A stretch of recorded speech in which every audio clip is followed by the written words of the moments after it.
Now, Pakistani Prime Minister Shehbaz Sharif met Chinese Foreign Minister Wang Yi in Islamabad. During the meeting, Shehbaz has said Pakistan values its ties with China and highlighted plans to attend the upcoming SCO Tianjin summit and commemoration of World War II anniversaries in China. He has expressed Pakistan's interest in advancing a version 2.0 of China-Pakistan Economic Corridor, known as CPEC, with expanded cooperation in agriculture, mining, energy, aviation, aerospace, information technology, and infrastructure. The meeting followed Wang Yi's discussions with Pakistani Foreign Minister Ishaq Dar, where China signaled readiness to expand cooperation in industry, agriculture, and mining. Now for this discussion, we are joined by retired Major General Gigi Dwivedi. He's a global strategic defense expert. Thank you, Major General, for joining us again. Good to see you. Thank you so much. Thank you. Thank you. So now how does Pakistan's focus on this version 2.0 for the China-Pakistan Economic Corridor reflect its evolving relationship with China? Well, Suma, after the visit to India, Wang Yi, the Foreign Minister of China, went straight to Pakistan, and that shows that they balance their relation vis-a-vis India and Pakistan.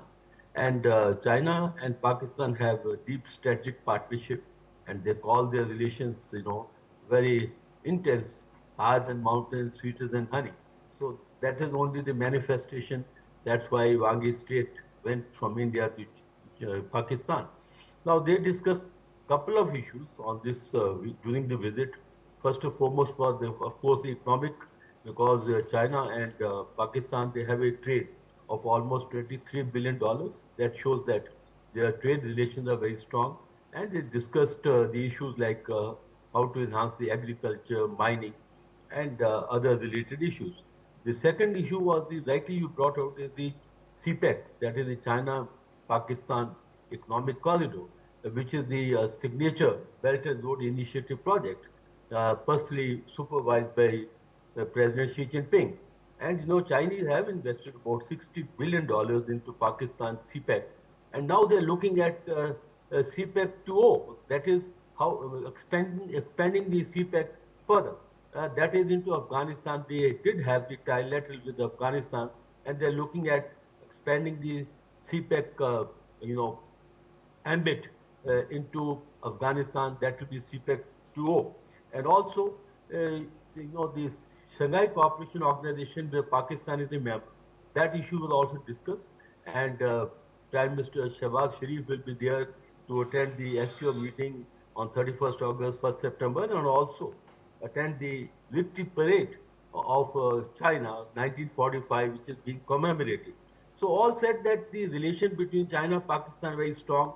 And in fact, Prime Minister Shehbaz Sharif did mention the solidarity extended by China as far as the sovereignty of Pakistan is concerned. And that was visible, or manifestation was there during Operation Sindoor, where China extended full support to Pakistan, beyond even giving the weapon system like PL-50. They gave all the other information from satellites, which is quite on the record.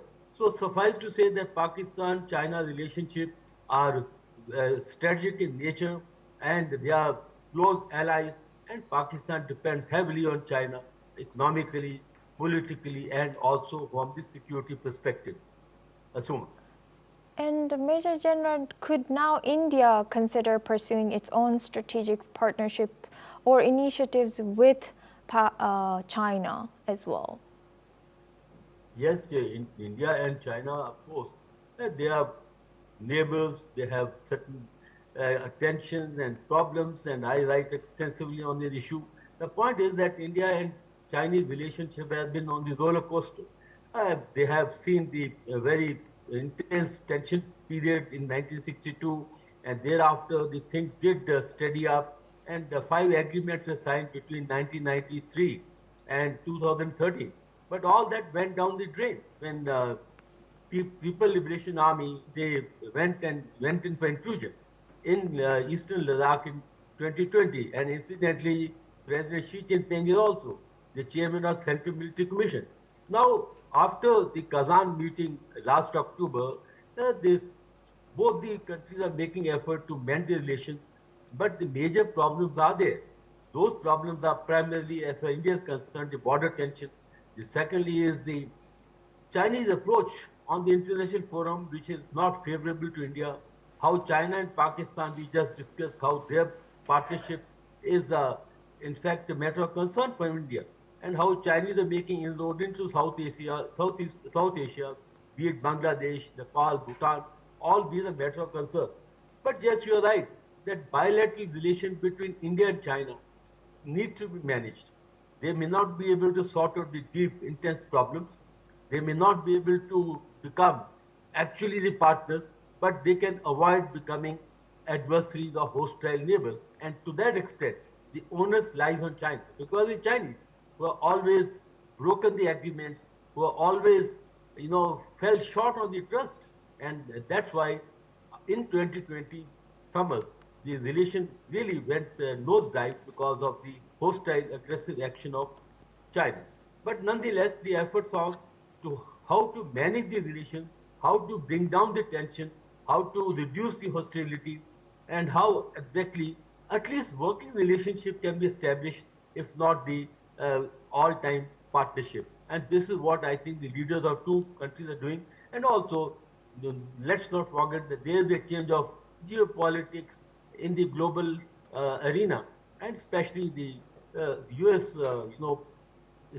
Relations with India, which has taken a hit because of the tariff war initiated by President Trump. So that also to be taken to cognizance. But in summarize, I can say that the relation between two countries need to have at least working relationship, if not the strategic partnership, and at least two countries need to have reduce the hostility, reduce the tension, and then address the major issues which primarily concern the border, the other geopolitical dimensions, and Chinese support to the countries or the forces which are inimical to India. Asuma.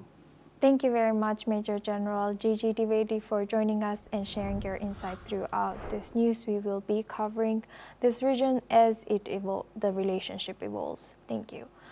Now we move on. We have a breaking news. A steel cable failure during bridge construction in northwest China's Qinghai province has left 6 people dead and 10 others missing as of 12 p.m. local time, according to the Provincial Emergency Management Authority. The cable reportedly broke at the site of a bridge under construction on the Qinghai section of the Sichuan-Qinghai Railway. There were 16 workers on site at the time of the accident, according to a preliminary investigation.